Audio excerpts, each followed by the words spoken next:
A nossa série de mensagens se chama Simplesmente Jesus. E como o próprio nome diz, nós estamos em busca da identidade verdadeira de Jesus. Estamos próximos desse período tão conhecido, tão celebrado, tão comemorado, que é a Páscoa.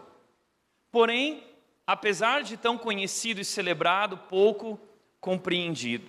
O que é a Páscoa? Por que Jesus teve que morrer naquela cruz? E quem de fato era Jesus? Essas são algumas das respostas que temos procurado trazer através dessa série de mensagens. Essa semana, uma pessoa me enviou um vídeo de uma pessoa, na verdade, a Bruna Marquezine, foi questionada a respeito de quem é Jesus para você. E a Bruna Marquezine respondeu: eu gosto muito de Jesus, para mim Jesus é um cara maneiraço.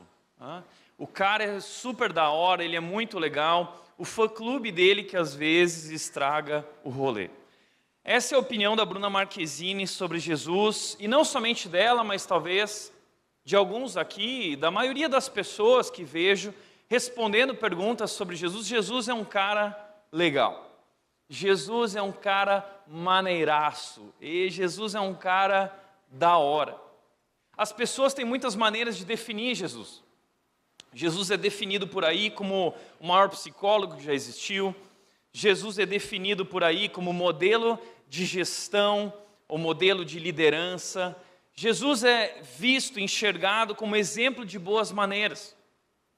Mas o problema é que essa não é a verdadeira identidade sobre Jesus. Na verdade, esses são Cristos genéricos. Esse é um Jesus genérico. A imagem que existe por aí de Jesus e foi construída em nossas mentes e corações é de um Jesus diluído. É um Jesus difuso, controverso. E o perigo de nós termos uma imagem errada a respeito de Jesus é nós nos relacionarmos com um Jesus que não é o verdadeiro Jesus, é a nossa ideia enganosa sobre Jesus. Então essa série é sobre isso, é sobre descobrir quem é verdadeiramente Jesus. Então a pergunta que nós estamos levantando aqui é essa: quem é Jesus? Mas nós não vamos responder essa pergunta com aquilo que nós achamos. Nós decidimos responder essa pergunta biblicamente, o que a Bíblia diz. A questão aqui não é o que eu acho, a questão é o que a Bíblia diz. E é por isso que eu quero te convidar hoje a continuar essa conversa, onde semana passada nós falamos que Jesus é Deus, e Ele é a própria vida e fonte de vida, e Ele entra na história em forma humana, para morrer e dar sua vida por nós. Esse é Jesus, essa é sua identidade, sua vocação, sua missão. Mas hoje eu quero continuar descrevendo esse Jesus, e eu quero te convidar a olhar para Jesus, porque quando nós olhamos para Jesus, nós descobrimos quem Deus é. E não descobrimos apenas quem Deus é, nós descobrimos quem nós somos criados para ser. Então guarda isso, olhando para Jesus, eu descubro quem Deus é e quem eu fui criado, quem nós somos criados para ser. Então nós vamos continuar a nossa jornada sobre a vida de Jesus, porque existem na Bíblia 4 livros que nós chamamos de evangelhos, que foram escritos descrevendo, relatando a vida de Jesus. A Bíblia inteira é sobre Jesus, ela aponta de Gênesis a Apocalipse para Jesus. Ele está presente em todas as páginas, em cada palavra do Antigo e do Novo Testamento. Se nós aprendermos a compreender o que está por trás de tudo, é Jesus, tudo aponta para Jesus. Mas os 4 evangelhos, eles relatam a vida de Jesus, sua vida terrena e seu ministério. Mateus, Marcos, Lucas e João, cada um de acordo com uma perspectiva, um público diferente, um propósito diferente. Semana passada lemos João, essa semana nós vamos ler o livro de Mateus. Eu quero te convidar a abrir lá, Mateus capítulo 3, versículos 16 até o capítulo 4, o versículo 11. E o texto diz o seguinte: depois do batismo, enquanto Jesus saía da água, o céu se abriu e ele viu o Espírito de Deus descer como uma pomba e pousar sobre ele. E uma voz do céu disse: esse é meu filho amado que me dá grande alegria. Em seguida, Jesus foi conduzido pelo Espírito ao deserto para ser tentado pelo diabo. Depois de passar 40 dias e 40 noites sem comer, ele teve fome. O tentador veio e lhe disse: se você é o Filho de Deus, ordene que essas pedras se transformem em pães. Jesus, porém, respondeu: as Escrituras dizem, uma pessoa não vive só de pão, mas de toda palavra que vem da boca de Deus. Então o diabo levou a cidade santa até o ponto mais alto do templo e disse: se você é o Filho de Deus, salte daqui, pois as Escrituras dizem, ele ordenará a seus anjos que o protejam, eles o sustentarão com as mãos para que não machuque o pé em alguma pedra. Jesus respondeu: as Escrituras também dizem, não ponha à prova o Senhor, o seu Deus. E para encerrar, em seguida, o diabo levou até um monte muito alto e lhe mostrou todos os reinos do mundo e sua glória. E ele disse: eu lhe darei tudo isso, basta ajoelhar-se e adorar-me. Então Jesus disse: saia daqui, Satanás, pois as Escrituras dizem, adore o Senhor seu Deus, sirva somente a Ele. Então o diabo foi embora e os anjos vieram e serviram a Jesus. Essa é uma cena muito importante nos evangelhos. É o momento do batismo de Jesus. Olha que interessante, esse momento, esse fato é descrito nos 4 evangelhos. Nenhum outro momento de Jesus, além da crucificação, é descrito nos 4 evangelhos. Isso significa que esse momento é muito importante e ele tem lições preciosas para a nossa vida, para a nossa identidade, para a nossa vocação, para a nossa missão, para o nosso propósito de vida. E é daqui hoje que eu quero extrair algumas lições para mim e para você. Mas eu quero te mostrar em que momento da vida de Jesus isso aconteceu. Eu quero te trazer uma linha do tempo da vida de Jesus. Nós temos o nascimento de Jesus. Nós conhecemos essa história, filho de José e Maria, nasceu numa estrebaria, naquele lugar. E depois, a próxima cena que nós vamos ter da vida de Jesus já é o batismo e a tentação. Ou seja, do nascimento para esse momento, 30 anos se passaram e nós não temos nada a respeito da infância ou da adolescência de Jesus, a não ser Lucas capítulo 2, versículo 52, que diz que Jesus, quando tinha 12 anos, ele foi com sua família para o templo. Se eu não me engano, era a festa da Páscoa. Toda a família de José, seus primos e tios, toda a família foi para Jerusalém. E lá Jesus esteve no templo durante 3 dias. E os mestres e rabis, os rabinos, ficaram maravilhados com a sabedoria e o conhecimento de Jesus, as perguntas que ele fazia. E Lucas 52, então, diz que Jesus, com 12 anos, crescia em sabedoria, em estatura, idade, maturidade, e ele crescia em graça diante de Deus e diante dos homens. Olha que interessante essa palavra, Jesus crescia. Às vezes nós precisamos entender isso, esse conceito sobre Jesus, porque nós imaginamos que Jesus, quando ele era um embrião, no útero de Maria, ele já tinha uma consciência de que ele era o Deus poderoso do universo, tá? Então, como que se Jesus estivesse lá dentro do útero e aquele embriãozinho já estava falando, eu vou nascer para salvar o mundo, né? Não, isso não aconteceu. Quando Jesus Cristo entra na história em forma humana, quando Deus se veste de pele humana, quando Deus se limita à forma humana, essas limitações são vividas de acordo como nós também as vivemos. Então, quando Jesus nasceu, quando ele saiu da barriga de Maria, ele não sabia exatamente ainda quem ele era um bebê, como qualquer outro bebê. Hoje de manhã eu e a Nath estava lá brincando com a Mel, e a gente colocou um brinquedinho novo para ela que tem que encaixar as peças. E a Mel ainda não sabe encaixar as peças, ela só sabe tirar de dentro do negócio e a gente está tentando ensinar ela a botar lá dentro, mas encaixar as peças dentro dos seus lugares ela ainda não sabe. Então minha mãe ligou até hoje de manhã perguntando assim, e aí, quais são as novidades sobre a Mel? O que ela já aprendeu? Eu falei, olha mãe, não muita coisa, tá? Eu não tenho muita coisa para falar da minha filha, assim, porque tem pais que não, minha filha já anda, minha filha já fala, minha filha já engatinha. A Mel está bem atrasada em todas essas coisas, mas uma coisa que ela faz, e que eu posso dizer que eu tenho muito orgulho, é que ela faz cocô no vaso sanitário, tá?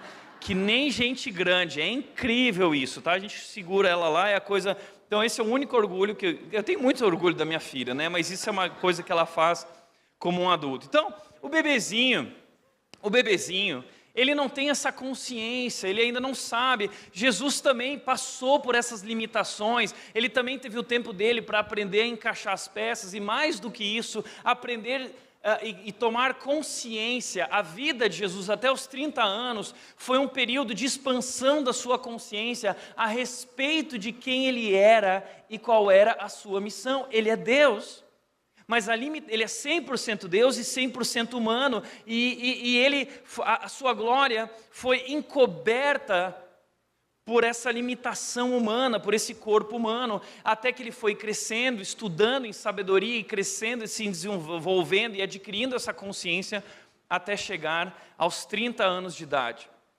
O que eu acho interessante é que Jesus viveu 33 anos aqui na Terra, 3 anos de ministério, ok? 3 anos foram o ministério dele até a crucificação. Então, 30 anos que nós não temos nada de escrito na Bíblia, onde Jesus cresceu e se desenvolveu, ou seja, Deus esperou. Deus também espera. Foram 30 anos até que as coisas realmente começassem a acontecer na sua vida. Foram 30 anos até ele começar a viver esse grande propósito que Deus tinha, missão que Deus tinha na vida dele. O próprio Deus que entra no mundo esperou. Quanto mais nós também, em nossa jornada, rumo ao propósito da nossa vida, iremos esperar, e muito tempo. Mas logo depois disso, Jesus Cristo é crucificado, ele ressurge então, ele ressuscitou depois de 3 dias, e aí durante 40 dias ele esteve com os seus discípulos, até que ele voltou para os céus. Essa é uma linha do tempo da vida de Jesus, a sua vida terrena. Mas esse momento que nós lemos agora em Mateus capítulo 3, versículo 16 até o versículo 11 do capítulo 4, é sobre esse momento. É o momento que marca o início do ministério de Jesus, o seu batismo e a sua tentação. E é importante que a gente leia essas 2 histórias juntas. Por quê? Eu quero te mostrar agora por quê. Ao ler esse texto, ao estudar esse texto, Deus falou profundamente comigo essa semana. E eu descobri nesse texto, nessa história, 2 vozes. 2 vozes. E são exatamente essas 2 vozes que falam também a nós e direcionam a nossa vida. Mas cada uma dessas vozes direciona numa direção diferente. E a pergunta que eu quero hoje te fazer é: qual voz você está ouvindo? Quais são essas 2 vozes? A primeira voz é no momento do batismo, veja o que diz, é a voz que diz quem somos. Mateus capítulo 3, versículos 16 e 17 diz: depois do batismo, enquanto Jesus saía da água, o céu se abriu e ele viu o Espírito de Deus descer como uma pomba e pousar sobre ele. E uma voz do céu disse: esse é meu filho amado, que me dá grande alegria. Uau, que momento! Que momento extraordinário nós temos aqui. Eu quero que você tome consciência do que está acontecendo aqui. Nós temos aqui a Trindade aparecendo. Aqui nós temos a imagem da Trindade. Quem está aqui? O Pai, que diz: esse é meu filho amado. O Filho, que está sendo batizado, está nas águas. E o Espírito Santo, que vem e repousa e toca sobre ele. Aqui nós temos a mesma cena da criação. Quando Deus disse lá em Gênesis 1, 26, façamos o homem e a mulher a nossa imagem e semelhança. Aqui eles estão novamente iniciando esse novo momento, essa nova criação que Deus está fazendo, e eles estão ali juntos nesse momento, presentes. Que momento extraordinário. E veja que o céu se abre. Imagine esse momento, essa cena, o céu abriu. O Espírito Santo veio como uma pomba e pousou sobre ele. Então veio uma voz dizendo: esse é meu filho amado, em quem eu tenho prazer e alegria. Você já viveu um momento assim na sua vida? Um momento em que você viu o céu se abrindo e você viu o Espírito Santo descendo sobre você, e você ouviu essa voz dizendo: esse é meu filho amado. Você já viveu um momento assim? Eu nunca vivi. Não desse jeito, pelo menos. Mas eu já vivi muitas experiências com Deus. Momentos extraordinários onde eu não tive a menor dúvida que o céu estava aberto sobre mim. Onde eu não tive a menor dúvida que o Espírito Santo estava sobre mim. E onde eu não tive a menor dúvida de que Deus estava em meu interior falando comigo, revelando quem eu realmente sou e dizendo: Tiago, você é meu filho amado e eu tenho muito prazer e muita alegria na sua vida. Momentos assim são incríveis, mas eles não são rotineiros. São momentos extraordinários onde Deus derrama sua graça sobre nós. E como diz Romanos capítulo 8, versículo 16, momentos em que o Espírito de Deus testifica ao nosso espírito que nós somos verdadeiramente filhos de Deus. E quando Deus faz isso, esses momentos, é como se Deus colocasse a sua mão sobre o nosso ombro, dizendo o seguinte: Tiago, você é meu filho amado, lembre-se, eu tenho prazer e alegria na sua vida. Então, isso se torna uma fonte de poder espiritual, uma fonte de alegria espiritual, de consciência espiritual que nos sustenta por um longo tempo. Agora, por que Deus faz isso? Porque ao longo da nossa jornada, existem esses episódios em que nós assim percebemos que Deus está ali e Ele confirma que somos filhos amados. Sabe por quê? A primeira razão que Deus faz isso é porque eu creio que Deus ali quer revelar a nossa identidade. O que Deus está fazendo nesse momento da vida de Jesus é revelar a sua verdadeira identidade. Essa é a primeira vez que isso acontece ao longo de toda a vida de Jesus, é o momento certo. Então Deus vem e diz: olha, diante de todos, Ele diz: esse é meu filho amado. Então Deus está revelando a identidade de Jesus a todos. E creio que quando nós também vivemos momentos assim, são momentos em que Deus quer revelar a nossa identidade mais profunda. Ou seja, Ele vem e diz: Tiago, você é meu filho amado e eu tenho muita alegria e prazer na sua vida. E é isso que me define na intimidade do meu ser. Eu sou uma porção de outras coisas também. Eu sou casado com a Nath, eu sou pai da Mel, eu sou um dos pastores aqui na Rede, eu sou colorado também, né? Isso não significa muita coisa. Mas não são essas coisas que me definem lá no íntimo da minha vida, no mais profundo do meu ser. Não é isso que me define. O que me define e define a sua vida também verdadeiramente é que nós somos filhos amados de Deus, em quem Deus tem prazer, em quem Deus tem alegria.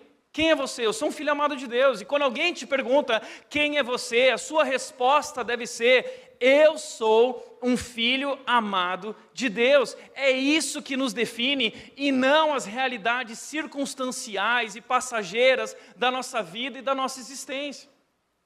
O que nos define e revela a nossa identidade é essa voz que diz quem nós somos. Essa voz maravilhosa. É isso que te define.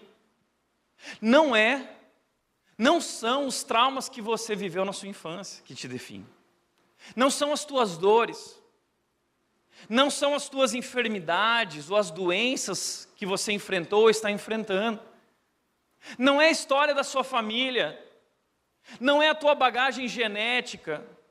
Não é a tua origem étnica. Não é nem mesmo a tua identidade de gênero. O que te define é a voz do Criador, aquele que diz: você é meu filho amado, em quem eu tenho alegria e prazer. É isso que nos define. Gálatas 3:28 diz o seguinte: já não há mais judeu ou gentil, já não há mais escravo ou livre, já não há mais homem ou mulher, pois agora todos são um em Cristo Jesus. Filhos amados de Deus, e Ele tem prazer e alegria em nossa vida, essa é a nossa identidade. Portanto, quando alguém vem e me pergunta o seguinte: Tiago, como Deus se relaciona com o homossexual? Eu digo: Deus não se relaciona. Deus não se relaciona com o homossexual Assim como também não se relaciona com o heterossexual. Deus não se relaciona com o negro ou com o branco. Deus não se relaciona com o rico ou com o pobre. Deus se relaciona com seres humanos criados à sua imagem e semelhança. Deus se relaciona com pessoas e não com papéis. É assim que Deus se relaciona conosco. Esse é o nosso Deus e essa é a nossa identidade. E momentos em que Deus vem e Ele fala conosco, esses momentos extraordinários, é porque Ele quer trazer à tona essa verdade, muitas vezes esquecida por nós, e Ele quer que isso fique gravado em nosso coração. Porque nós costumamos esquecer quem nós somos. E o problema é que quando nós esquecemos quem nós somos, nós começamos a usar máscaras. Usamos máscaras da nossa época, usamos máscaras da nossa cultura, usamos máscaras do nosso entorno. E é isso que realmente o diabo quer, nós vamos ver aqui. Ele quer perverter a nossa identidade. Ele quer que a gente esqueça quem a gente é e ele quer destruir a nossa vocação e missão e propósito. O que eu mais tenho visto à moda agora entre os adolescentes e pré-adolescentes é essa história de eu sou bi. Eu sou bi. E eu tenho tratado alguns casos sobre isso. Sabe por quê? Porque eu quero mostrar para esses adolescentes, nesse momento de construção da identidade, essa fase em que nós queremos descobrir quem nós somos, o perigo de nós não ouvirmos a voz que diz quem somos e ouvirmos as vozes da nossa cultura, do nosso entorno, que não nos definem. Então nós precisamos estar ao lado deles, discipulando e apresentando essa voz que revela a nossa verdadeira identidade e nos coloca diante do nosso Deus Criador, aquele que nos fez, que nos formou. Entenda isso. Eu sou um filho amado de Deus, e você também, aqueles que conhecem a Cristo Jesus, a Bíblia diz, nós vimos aqui semana passada, mas aqueles que o receberam, aqueles que creram em seu nome, deu-lhes o direito de se tornarem filhos de Deus, João 1,12. Então se você creu, se você recebeu Cristo como Salvador, essa agora é também tua identidade. Deus lhes deu o direito de se tornarem filhos de Deus. Então você é um filho de Deus amado desde a eternidade. Eu sou um filho de Deus amado desde a eternidade, desde tempos antes dos tempos. Eu e você já existíamos no coração de Deus, até que um dia Deus nos trouxe à existência. E Deus nos elegeu como seus filhos antes da criação do mundo. E Ele conhece cada detalhe da minha vida. E Ele escreveu todos os dias da minha vida. Isso é tão importante. Lembrar quem nós somos. Eu sou o filho amado de Deus e Deus tem prazer e alegria na minha vida. Agora, Deus não faz só isso para revelar minha identidade. Mas Deus, quando Ele faz isso também, Ele está confiando a mim a sua reputação. Ele está dizendo a todos aqueles que estão à minha volta, Ele está dizendo, olhem para Ele, esse é meu filho é minha imagem, meu filho aponta para mim. Então agora nós, como filhos de Deus, assim como Jesus recebe essa confiança de representar a Deus, olhem, quando vocês olharem para Ele, vocês me enxergarão, vocês verão quem eu sou. Assim também agora, a nós foi confiada essa reputação da imagem de Deus. Então onde nós estivermos, a nossa missão de vida agora é, como filhos amados de Deus, apontar para o nosso Pai, que nos ama. Onde você estiver, em casa, na sua família, diante dos seus filhos, diante da sua esposa, do seu marido, no trabalho, no condomínio, onde você estiver, agora a missão da sua vida, Deus depositou a reputação dele sobre você, e ao olharem para você, Deus quer que eles vejam quem Ele é. Só que tem muito crente meia boca, que vem com aquele papo assim, não olhem para mim, olhem para Jesus. Já viu o crente falando isso? Não olha para mim, olha para Jesus. Isso é crente meia boca. Sabe por quê? Porque Paulo disse o seguinte, pode me seguir, olha para mim porque eu estou seguindo a Cristo. Essa é a nossa identidade, essa é a nossa vocação. Então a nossa postura devia ser chegar nesses ambientes, como no trabalho, por exemplo, chegar para os teus colegas de trabalho, no teu departamento e falar o seguinte para eles, gente, a partir de hoje, Jesus vai fazer parte da nossa equipe. E todo mundo assim, Jesus? Jesus agora vai trabalhar junto com a gente. Não, mas onde que está Jesus? Está aqui, dentro de mim. E aí você pode até pagar uma de crente dizendo assim, fui crucificado com Cristo, assim já não sou eu mais quem vive, mas Cristo vive em mim. Ninguém vai entender nada. Mas é isso. Mas é isso que nós somos agora e fomos chamados a ser representando esse Deus. Então a minha pergunta aqui é a seguinte: você tem vivido como um filho amado de Deus? Ou você tem vivido como se não fosse um filho amado de Deus? Mas a segunda razão pela qual eu creio que esse momento é importante na vida de Jesus, não somente ele revela a identidade de Jesus, mas ele também prepara Jesus para a adversidade. Então sempre que eu ouço essa voz e vivo momentos assim com Deus, eu também entendo o seguinte: aí tem. Deus está nos preparando para algo. Deus está nos preparando para aquilo que está por vir. Veja só o que estava por vir. O versículo seguinte diz o seguinte: em seguida, versículo 17, Jesus foi conduzido pelo Espírito ao deserto para ser tentado pelo diabo. Olha só isso. Logo depois de viver um momento abençoado, logo depois de Deus dizer, é meu filho amado, Deus afirma a ele, logo depois disso, ele é conduzido a um tempo de provação e tentação. Sabe o que isso significa? Ele foi conduzido, presta atenção, pelo Espírito de Deus. Foi Deus quem conduziu ele ao deserto, um lugar árido, seco, difícil. Para quê? Para ser tentado pelo diabo. Foi Deus quem levou ele nessa direção. Foi Deus que colocou ele diante de momentos difíceis. Então sabe o que isso significa? Que ninguém está livre de provações e tribulações. O fato de eu ser o filho amado de Deus e Deus ter alegria na minha vida, não me isenta das dificuldades. O fato de eu ser o filho amado de Deus, não blinda a minha vida das tentações. O ser humano mais perfeito que já existiu, Jesus Cristo, viveu uma vida perfeita porque era Deus.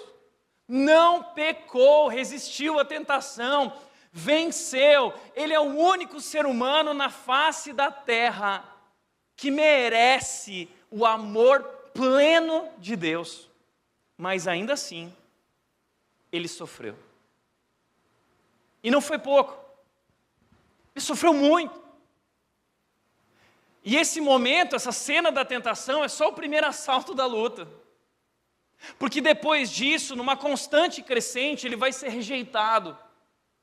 Ele vai sofrer dores, ele vai passar fome, ele vai enfrentar a pobreza, ele vai enfrentar açoites, ele vai ser zombado e ele vai ser crucificado. E aos olhos humanos, nós poderíamos olhar para a vida dele e dizer assim, ele é um fracassado, porque deu tudo errado na vida dele, tudo errado. Mas a verdade é que Deus tem um plano. E a verdade do Evangelho, a mensagem no Evangelho, não é que tudo vai dar certo na nossa vida. A mensagem do Evangelho é que não importa o que aconteça, Jesus vai ser suficiente. Deus vai ser suficiente. E Ele estará conosco. Então esses momentos em que Deus nos lembra, nos toca e traz à tona isso, como hoje talvez você está vivendo, Deus está revelando sua identidade, te preparando para a adversidade. Mas a segunda voz que existe nesse texto é a voz que semeia mentiras. O texto continua dizendo, Mateus 4, 2 e 3, depois de passar 40 dias e 40 noites sem comer, teve fome. O tentador veio e lhe disse, se você é um filho de Deus, ordene que essas pedras se transformem em pães. Olha que interessante, o diabo vem. Até então, o diabo talvez não sabia que aquele era o filho de Deus.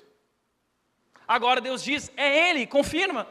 Então o diabo vai lá e o diabo quer destruir a obra de Deus e afastá-lo da sua identidade, vocação e propósito. E onde que o diabo ataca? Veja onde que o diabo ataca. O que ele diz? Se você é o filho de Deus. Ele ataca na identidade. Deus acabou de confirmar a identidade de Jesus. E onde que o diabo vem e ataca? Na identidade. Gente, pensa nisso. A gente acha que o diabo, ele vai vir nos tentar, vestido com aquela roupinha vermelha dele, com os chifres feios dele e com o tridente, e ele vai ficar nos atacando com aquela voz e a risada dele. A gente acha que o diabo é assim, né? Mas o diabo é sutil. O diabo, ele não nos ataca colocando suas presas na nossa carne. O diabo nos ataca semeando mentiras no nosso coração. Ele é sutil.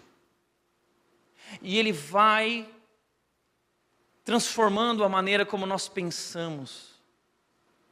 Ele vai semeando pensamentos na nossa vida que colocam em dúvida, em xeque, nossa identidade, quem nós somos e quem Deus é.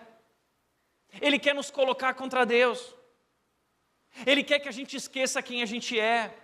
Ele quer perverter nossa identidade, nossa vocação. Então ele semeia mentiras e ele questiona, dizendo: será que você é mesmo? Será que você não é outra coisa? Será que você não se enganou? Olha que sutil. Existe um livro chamado Cartas de um Diabo a Seu Aprendiz, um livro excelente do C.S. Lewis, uma leitura cheia de conteúdo e muito consistente, é necessário ler com calma, mas é um livro que foi lançado pelo C.S. Lewis como uma ficção, é uma ficção sobre um demônio tio que tem seus sobrinhos, eles estão na escola, e o tio tem que discipular seus demôniozinhos. E qual é o objetivo? O objetivo é destruir a vida dos cristãos. E no livro, o demônio sempre vai se referir a Deus como inimigo, o inimigo, tá? E aí ele está lá ensinando os seus discípulos demôniozinhos a como destruir a vida dos crentes, dos filhos de Deus, e afastá-los de sua identidade e vocação. E veja, eu trouxe aqui algumas citações do livro para você entender essa estratégia de Satanás na nossa vida. Ele diz o seguinte: o tamanho dos pecados não importa, desde que seu efeito cumulativo seja de afastar o homem da luz e levá-lo para o nada, afastar ele de Deus. De fato, o caminho mais rápido para o inferno é aquele que é gradual, um leve declive, um caminho suave, sem curvas abruptas, sem marcações e sem placas. Satanás é astuto, ele é sutil, ele se faz de anjo de luz, ele engana com ideias, ele nos engana com mentiras no nosso coração e na nossa mente. E a primeira mentira é um padrão desde Gênesis, é a questão do prazer. Veja, ele diz: ordene que essas pedras se transformem em pães. Ele ataca no nosso ponto fraco, nossos instintos. E veja só, Jesus, ele está ali no deserto passando fome, depois de 40 dias e 40 noites sem comer, diz o texto, ele teve fome. Agora olha que momento lindo esse momento, porque esse momento nos remete ao Éden. Então, Jesus agora ali está no deserto, Adão e Eva estavam no paraíso. Esse paralelo é muito importante, porque Adão e Eva, eles tinham fartura, mas aí o diabo vai lá, a serpente vai lá e diz o seguinte: olha, mas esse fruto vocês não têm, e esse fruto que é bom, satisfaçam a sua vontade, não passa fome, não passa desejo, não se reprima, né? Não se reprima, come, faz bem, se tem vontade, então come. E é o que ele está fazendo com Jesus. Jesus, você está com fome? Então come. Porque Deus passando fome? Se você é Deus, se você é verdadeiramente o Filho de Deus, será que Deus te ama? Porque Deus está te deixando passar fome. E se você é realmente o Filho de Deus tão poderoso assim, então transforma essas pedras em pães e prova que você é o Filho de Deus. Prova que você realmente é. Olha que astuto. Ele nos coloca contra a parede, tentando nos colocar contra Deus e colocando dúvidas, semeando dúvidas, engano no nosso coração. E ele usa o prazer. O prazer é um ponto fraco para todos nós, apesar de o prazer ter sido criado por Deus. Veja o que disse o C.S. Lewis no livro dele: nunca se esqueça de que quando lidamos com qualquer prazer, estamos de certo modo no campo do inimigo, no campo de Deus. Foi ele quem criou o prazer. Eu sei que já ganhamos várias almas através do prazer. É ali. O primeiro ataque dele no Éden foi esse. Ainda assim, o prazer é a invenção dele, não nossa. Então, como que ele usa o prazer? Ele distorce o prazer. Ele perverte o prazer. Ele diz que o prazer pode ser vivido a qualquer momento, a qualquer hora, de qualquer jeito. E nós acreditamos nessa mentira. E é ali que ele nos afasta da nossa verdadeira identidade e do nosso propósito. Mas o segundo ataque dele, eu vou chamar aqui de perder. Perder por quê? Porque ele quer que a gente perca a confiança em Deus. Ele quer que a gente comece a duvidar, deixar de ter certeza que somos amados, filhos amados de Deus. Então ele vem e diz o seguinte: então o diabo levou a cidade santa até o ponto mais alto do templo e disse: se você é filho de Deus, salte daqui. Olha que só que interessante, o diabo leva ele até o ponto mais alto. Deus leva Jesus para o deserto. Então essa história da gente ir para o ponto mais alto e se tornar um maioral, muitas vezes, ou na maioria das vezes, se não todas, não é de Deus. Porque Deus não nos leva para o ponto mais alto. Deus, ele nos leva ao ponto do esvaziamento. E ali está Jesus. E ele diz: salta daqui. E aí ele continua dizendo o seguinte: pois as escrituras dizem, ele ordenará a seus anjos que o protejam, ele o sustentarão com as mãos para que não machuque o pé em alguma pedra. Olha que interessante, o diabo agora vai usar a própria Bíblia. Ele usa a própria verdade, mas ele distorce a verdade. Ele está citando o Salmo 91. Sabe aquele salmo que diz o seguinte: ó, aquele que descansa no esconderijo do Altíssimo, 1000 cairão ao teu lado, 10.000 ao teu outro lado, e ele vai te proteger, e ninguém vai colocar a mão em você. Então o diabo está falando o seguinte: ah, Deus disse isso? Então você é o escolhido. Então eu quero ver, se atira daqui e pede uma prova para Deus. Pede uma prova. Se realmente você é o filho amado, quando você chegar lá no chão, os anjos te seguram. E aí Deus vai mostrar que realmente Ele te ama. Olha que filho da mãe que Ele está fazendo. O diabo semeia essas dúvidas na nossa relação com Deus. E você começa a questionar: será que Deus é realmente bom? Será que Deus realmente me ama? Porque, puxa, eu estou passando necessidade. Eu não estou ouvindo a voz dEle mais dizendo que me ama. Porque no momento em que eu precisei, que eu me senti caindo, Ele não veio me resgatar com seus anjos. Será que Ele me ama? É o padrão do Gênesis. Quando lá o diabo vem e diz o seguinte: Deus falou isso, ele pega a própria palavra, Deus falou que isso, e ele distorce a palavra para colocá-los contra Deus, dizendo o seguinte: Deus não é bom. Se Deus fosse bom, vocês não estariam nessa situação. E aí o que acontece? A gente perde a nossa fé. A gente perde a nossa certeza da nossa identidade de filhos amados de Deus. É ali que ele ataca. E aí quando a gente perde a confiança em Deus, a gente começa a confiar em si mesmo. Eu sou mais eu vou fazer do meu jeito. E aí, como diz no livro do C.S. Lewis, o modo mais simples de fazer os humanos falharem é evitar que olhem para Deus e voltem a olhar para si mesmos. É voltar a olhar para si mesmo. Olha para dentro de si mesmo. Eu sou mais eu. E gente, isso é tão sutil. Existe um evangelho por aí sendo pregado. Entenda isso. O diabo não usa o ateísmo para afastar as pessoas de Deus. Ateísmo é burrice. O diabo usa o próprio cristianismo para afastar as pessoas de Deus. Ele se faz de anjo de luz. Ele é sutil no seu engano, ele pega algo parecido, mas ele estraga a essência. Então, por exemplo, existe um evangelho sendo pregado por aí em igrejas gigantes, igrejas megalomaníacas, igrejas com pastores muito famosos no Instagram, e que a mensagem deles não é sobre Deus, é sobre você. Sempre que a mensagem for você, cai fora. É o diabo que está falando lá. Você, sabe aquela música? Você. Esse é o diabo. Um desses pastores recentemente chegou a dizer o seguinte, ele disse assim: a Bíblia não é um livro sobre Deus, é um livro sobre você.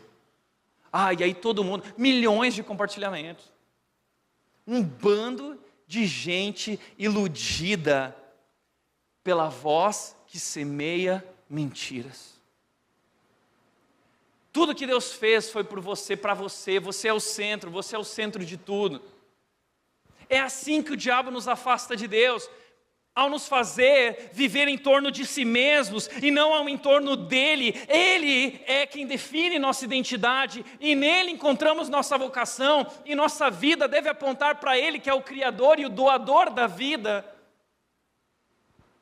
Ele nos afasta de Deus. Por último, padrão de Gênesis: prazer, perder a confiança em Deus e o poder. Ele leva, então, em seguida, o diabo levou até um monte muito alto, ele mostrou todos os reinos do mundo e sua glória. E ele disse, ele levou o diabo até um monte muito alto. Está cheio de coach por aí, cristão, crente, gospel, que está levando as pessoas e dizendo o seguinte: vocês vão crescer, ninguém pode com você é maior que todo mundo. E aqueles que te criticaram, joga eles fora, porque Deus, eu sou mais eu. Esse é o próprio diabo vestido de coach, tá bom? Talvez, desculpa se você é coach, tá? Não quero equiparar aqui sua profissão, existem coaches excelentes, gente. Existe um lado do coach que é excelente. Mas o coach se desviou para um caminho e misturou com o evangelho de Jesus. Mas não é um evangelho que aponta para Deus, é um evangelho que aponta para si mesmo e fala sobre prosperidade. Eu vou te levar lá em cima, e você vai ser o número 1. Esses dias eu vi um coach falando assim: você não pode ser número 2, você não pode ser número 3, você tem que ser número 1 se você é de Deus. Isso não é de Deus, esse é o diabo vestido de coach. E lhe mostrou todos os reinos do mundo e sua glória e disse: eu lhes darei tudo isso, eu vou te dar tudo. Você vai ser bem sucedido, você vai ter tudo.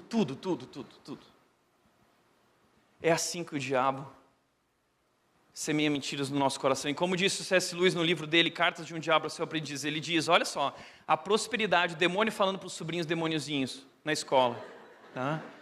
A prosperidade faz com que o homem fique preso ao mundo. Ele sente que está encontrando o seu lugar no mundo, quando na verdade é o mundo que encontra lugar nele. Eu sei, talvez você está crescendo na tua carreira, e você está achando assim, caramba, eu estou encontrando meu lugar no mundo. É o mundo que está encontrando lugar dentro de você. E aos poucos, você está esquecendo a sua verdadeira identidade e vocação, como um filho amado de Deus. A voz quem diz quem somos, e a voz que semeia mentiras para nos desviar. Jesus venceu a tentação. Ele é Deus. Ele não tinha cobiça dentro de si. Ele se esvaziou. Mas para nós é tão difícil. A Bíblia diz que cada um de nós, Tiago diz que cada um de nós é tentado pela sua própria cobiça. Como nós vencemos a tentação? Esse texto nos traz 3 segredos para vencer a tentação. Eu quero encerrar aqui. Qual o segredo para vencer a tentação e para vencer essa voz que semeia mentiras? Em primeiro lugar, o poder do Espírito. Jesus, antes da adversidade, antes do deserto, diz que o Espírito de Deus desceu como uma pomba sobre ele e pousou sobre ele. O Espírito de Deus é o próprio poder de Deus em nós, agindo e nos guardando, e nos conduzindo, e nos protegendo. Efésios 1:13 fala que esse Espírito veio e nos selou, e Ele é a garantia de que estamos guardados até aquele dia. O Espírito vem e nos traz poder para vencer esse poder que não somos capazes de vencer por si mesmos.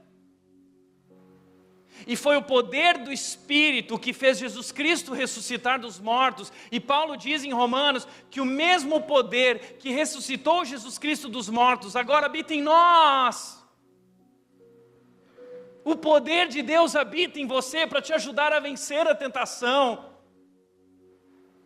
E para estar defendido e guardado dessas setas do maligno sobre sua mente e coração. Mas nós temos uma segunda ferramenta que é a palavra de Deus. Como que Jesus afastou Satanás? Ele disse, sai daqui, Satanás. Mas como que ele fez isso? Ele não fez de modo supersticioso, de modo mágico, falando aquelas palavras mágicas, dizendo, está amarrado, vem cá, pega o microfone, fala aqui agora, quem é você? Não foi assim que ele fez. Como que ele fez? as Escrituras dizem: adore o Senhor, o seu Deus, e sirva somente a Ele. O que Jesus usou contra as mentiras no coração? A palavra de Deus. Gente, isso é tão maravilhoso. Porque o diabo, ele quer afetar essas crenças do nosso coração, porque como a Bíblia diz, guarda o teu coração porque é dele que procedem as fontes da vida. É daqui do nosso coração e das crenças que estão em nosso coração que flui a vida. E se em nosso coração há pensamentos e crenças de que Deus não ama, de que eu não sou, de que Deus me abandonou, de que Deus não é tão bom assim, por que eu estou sentindo isso? Então peraí, você dá mais importância para a voz do teu sentimento que a voz da palavra de Deus? É por isso que a tua vida anda do jeito como está. Você está dando autoridade para os seus sentimentos enganosos e não para o Deus Criador que criou os teus sentimentos. Mas o pecado distorceu eles. Então ele vai lá, e esse é o grande segredo, é guardar a palavra no nosso coração. Guardei a tua palavra no meu coração, diz o salmista, para não pecar contra ti. Porque a palavra de Deus, implantada em nosso coração, se torna um filtro poderoso para processar sentimentos e pensamentos enganosos. Então eu pego as promessas de Deus, então eu pego essa segurança que a palavra de Deus me traz sobre quem eu sou e quem é o meu Deus, e ali o inimigo não consegue ocupar lugar, porque eu tenho uma defesa, existe um bloqueio contra ele, porque a palavra de Deus está dentro do meu coração e não há lugar para as mentiras, não há lugar para ele semear as suas mentiras. Então se Cristo, que era Jesus, o próprio Deus, ele usa a palavra, quanto mais nós. É por isso que a gente tem que estudar a Bíblia. Não é só vir na igreja e ouvir uma mensagem bacana, você vai ter que estudar todos os dias. Isso exige tempo e esforço, guardando a palavra no coração para vencer a tentação. E por último, nós temos também a presença de Jesus. E aqui eu vou sair do nosso texto, porque Jesus tinha o poder do Espírito, tinha a palavra de Deus, mas nós temos um terceiro elemento. Nós temos também, além do poder do Espírito, da palavra de Deus, nós temos a presença de Jesus através do deserto, através das nossas tentações. Ele disse que nós nunca estaríamos sozinhos. E olha que diz Hebreus capítulo 4, versículo 15, recentemente o Washington pregou sobre isso, diz: nosso sumo sacerdote entende nossas fraquezas. Cristo é o sumo sacerdote, é o Cordeiro de Deus que veio ser o último sacrifício, o sacrifício perfeito. Jesus é descrito na Bíblia como o último Adão. Ele é o novo Adão, porque o primeiro Adão falhou, o ser humano falhou, mas ele vem representando agora o ser humano, e ele não falha, ele é perfeito, mas ele viveu as nossas lutas, ele entende a nossa fraqueza, ele passou por essa fraqueza, ele passou pelo sofrimento, ele entende o que nós estamos passando, ele sabe como o diabo quer semear mentiras no nosso coração. Então ele diz: eu entendo, pois enfrentou as mesmas tentações, mas nunca pecou. Assim, está sofrendo, está sendo tentado, diz o texto, assim, aproximemo-nos com toda a confiança do trono da graça, onde receberemos misericórdia e encontraremos graça para nos ajudar quando for preciso. Graça. Eu posso me aproximar com toda a confiança daquele que passou por tudo que eu passei ou estou passando, e ele quer me ajudar com sua graça. E como é importante a gente lembrar dessa palavra graça, sabe por quê? O fato de sermos filhos amados de Deus não é por causa da nossa performance. Nunca foi sobre nós, nunca foi sobre o que nós fizemos por merecer, sempre foi sobre Ele. Quando Deus disse para Jesus: você é meu filho amado, Jesus ainda não tinha performado, Jesus não tinha andado sobre as águas, Jesus ainda não tinha expulsado demônios, Jesus ainda não tinha feito milagres, não tinha multiplicado os pães. E Deus diz: você é meu filho amado. Então o fato de sermos amados não tem nada a ver com o nosso valor, quem nós somos, nossa importância. Tem a ver com Ele, porque Ele é amor e Ele não sabe fazer outra coisa além de amar. Então Ele não nos ama porque nós temos valor. Nós temos valor porque Ele nos ama. É sobre Ele. Então eu posso me aproximar com toda a confiança do trono da graça. Eu não preciso ter medo. porque nunca foi a minha performance. Deus olha para mim através de Jesus, e eu posso me aproximar do trono por causa de Jesus. Foi o que Jesus Cristo fez, vencendo o pecado. E através de Jesus que eu sou salvo e eu me torno um filho de Deus. E agora eu tenho o poder do Espírito na minha vida, eu tenho a palavra de Deus e eu tenho a presença de Jesus. A Trindade está comigo. Uau! Nós temos tudo. Então ninguém está livre de provações e tribulações. Mas quando estiver passando pelas provações e tribulações, não se esqueça. Você é o filho amado de Deus. E Deus tem muita alegria e prazer na sua vida. Uma pessoa essa semana mandou uma mensagem, porque foi tocada semana passada, e ela disse: eu estou passando por tantas provações. É doença aqui, doença lá, problema financeiro aqui, é problema. Eu comecei a duvidar do amor de Deus. Então eu entendi semana passada que Deus ainda está comigo. É isso. A mensagem do Evangelho não é que tudo vai dar certo, mas é que Deus está com você e Ele sempre será suficiente, não importa o que aconteça. E que não importa o que aconteça, Ele continua dizendo: você é meu filho amado, e eu tenho muita alegria e prazer na sua vida. Entenda isso, você não é um divorciado, você é um filho amado de Deus que passou pelo divórcio. Você não é um desempregado, você é um filho amado de Deus que passou, ou tem passado, por um momento de desemprego. Não são essas realidades circunstanciais e passageiras que definem quem é você. O que define você é essa voz eterna, ultra circunstancial, do Criador, que diz: você é meu filho amado, e eu te amo. Amém? Feche teus olhos. Eu quero orar por aqueles que estão passando por um momento de provação, tribulação. E talvez estão em dúvida, perderam a certeza que Deus é bom e que lhes ama.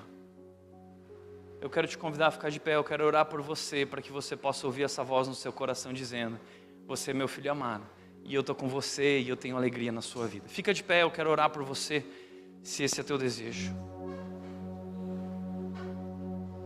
Pai querido, nós queremos te agradecer, Deus, porque Tu és o Deus maravilhoso, que declara que somos Teus filhos amados e o Senhor tem alegria na nossa vida. Isso para nós é chocante, Deus, porque nós sabemos quem nós somos. Sabemos que não somos merecedores, mas também reconhecemos que é a Tua graça, através de Jesus, que é perfeito e que se entregou por nós. Por isso, Deus, quero orar por aqueles que estão aqui de pé, passando por provações, tribulações, e talvez o diabo tenha semeado dúvidas, incredulidade em seu coração, tentando lhes afastar de Deus e de quem eles foram chamados para serem Deus. Eu quero te pedir, Deus, que o Senhor agora toque com o Teu Espírito e que o Senhor conceda poder e que o Senhor renove esses pensamentos através dessa palavra e da Tua palavra, e que a Tua presença, Deus, traga encorajamento e força para vencer esses desafios, entendendo que o Senhor sempre será suficiente, estará conosco, não importa o que aconteça. Assim nós oramos em nome de Jesus, amém. Amém?